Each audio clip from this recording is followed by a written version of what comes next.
প্রবল বর্ষণ ও উজানের ঢলে নোয়াখালীর কোম্পানীগঞ্জের মুসাপুর ইউনিয়নের ২৩ ভেন্ট রেগুলেটর ভেঙে গেছে। এতে নোয়াখালীর কোম্পানীগঞ্জ, কবিরহাট এবং ফেনীর সোনাগাজী, দাগনভূঞা সহ আশপাশের এলাকায় আতঙ্ক ছড়িয়ে পড়েছে।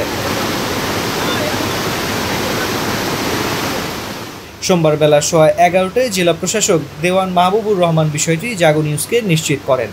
তিনি বলেন, পানির তোরে রেগুলেটর দেবে গিয়ে কপাট ভেঙে গেছে। ভাটার সময় বন্যার পানি নামলেও জোয়ারের সময় এখন লোকালয়ে পানি প্রবেশ করতে পারে। বিষয়টি নিয়ে সেনাবাহিনীর ইঞ্জিনিয়ারিং টিম সহ কাজ করা হচ্ছে।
আরএফএল ওয়্যার ড্রপ, এতে ব্যবহৃত ইনসেক্টস রিপেলেন্ট মাস্টার প্যাচ পোকামাকড় থেকে কাপড়কে রাখে সম্পূর্ণ সুরক্ষিত।